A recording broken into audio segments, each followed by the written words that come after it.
सुब्बैया रंग बिरंगी मुर्गियों को एक तरफ एक टोकरी और दूसरी तरफ एक और टोकरी में रखता था। उन मुर्गियों को सारा गांव घुमाकर उन सबको बेचकर पैसे लेकर वो खुशी खुशी घर लौटता है। सुनो करके उसकी पत्नी सुब्बम्मा को पुकारता है सुब्बैया। हाँ जी, आप आ गए, सारे मुर्गियों को बेच दिया आपने, ऐसे कहती है सुब्बम्मा। अरे हाँ, दुगने दाम को बेच दिया मैंने, ऐसे खुशी में कहता है सुब्बैया।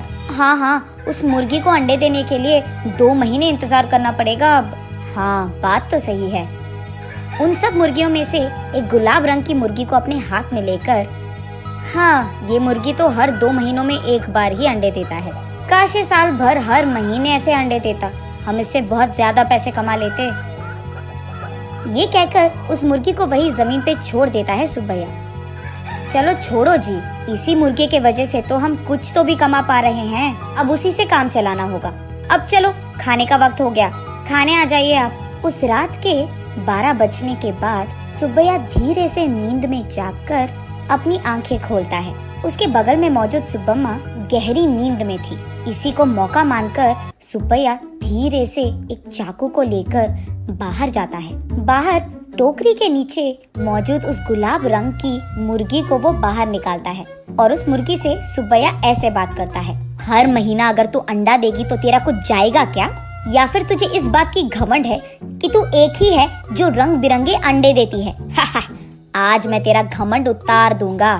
तो क्या कि तुम हर महीना अंडे नहीं देती हो, सारे अंडे तो तुम्हारे ही पेट में है ना। उन सारे अंडों को एक ही साथ बाहर निकालकर मैं उन सबको एक ही बार में बहुत ज्यादा पैसे के लिए बेच दूंगा, देख लेना।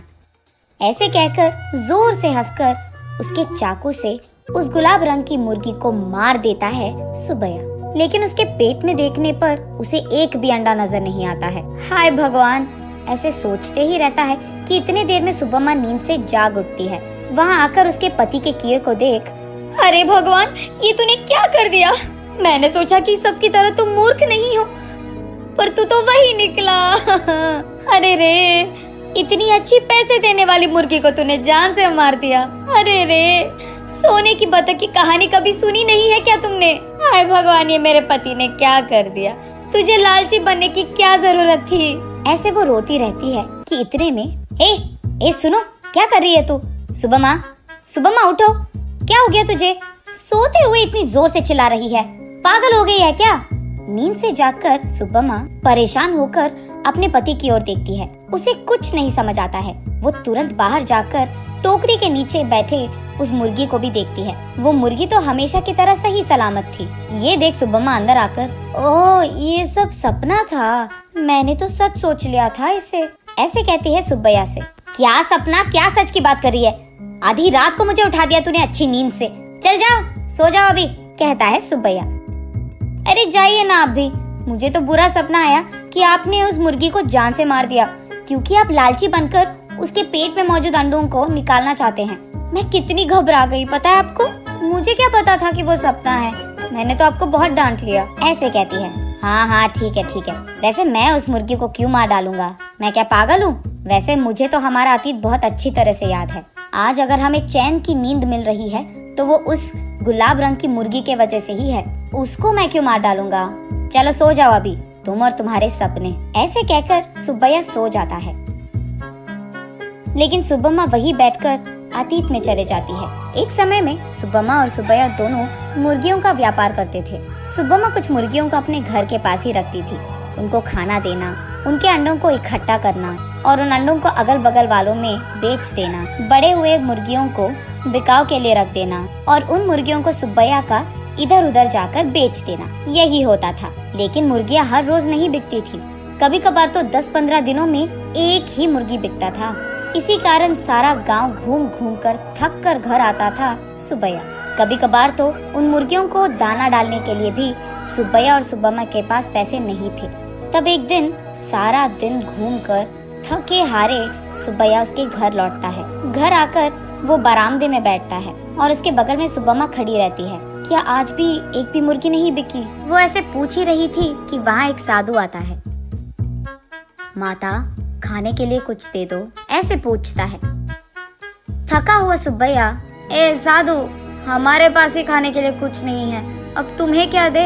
अगर चाहिए तुम्हें तो हमारे पास बहुत सारे मुर्गे हैं, एक लेकर जाओ, ऐसे कहता है। तब साधु छोटा सा हंसी एक देकर, मुर्गी का मैं क्या करूँगा बेटा, मैं मांस नहीं खाता हूँ, मेरे पास ही एक मुर्गी है, इसको तुम ही पालो, ये लो।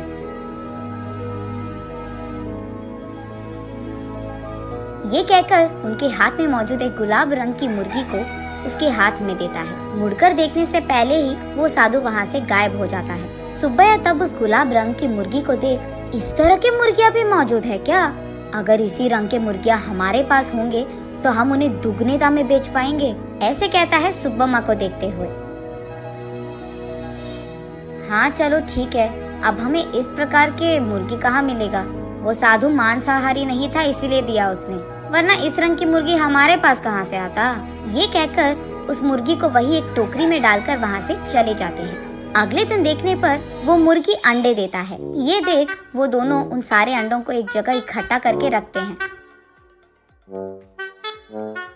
कुछ दिन बाद उन अंडों से बाहर आए मुर्गियों को देख सुब्बम्मा आश्चर्यचकित हो जाती है। अरे सुनो, इधर आइए आप, सुनते हो?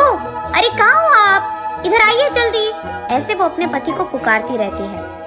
अरे क्या हो गया? ऐसे चिल्ला रही है जैसे कोई मर गया, क्या हो गया? उसके ऐसे कहने पर सुब्बम्मा उसे रंग बिरंगी अंडों को दिखाकर ऐसे कहती है, अरे देखिए ना, उस साधु ने जो मुर्गी हमको दिया है उसके अंडों से रंग बिरंगी मुर्गियाँ आई है। ये कहकर सुब्बम्मा उन मुर्गियों को सुब्बैया को दिखाती है। चलो अच्छा ही हुआ, भगवान की कृपा हो या साधु की, हमारे लिए तो ये भला ही है। चलो हमारी मुश्किलें तो खत्म हो गई। आज ही मैं इन सारे मुर्गियों को बाजार में दुगने दाम पर बेचकर उन पैसों के साथ घर लौटूंगा। सुब्बैया जो रंग बिरंगे मुर्गियों को लाता है वहाँ के गांव वाले कभी नहीं देखे थे, इसी कारण गांव वाले सारे बहुत उत्साह से हमें चाहिए तो हमें चाहिए ऐसे एक दूसरे में बहस करते हुए सुब्बैया के पास जाते हैं।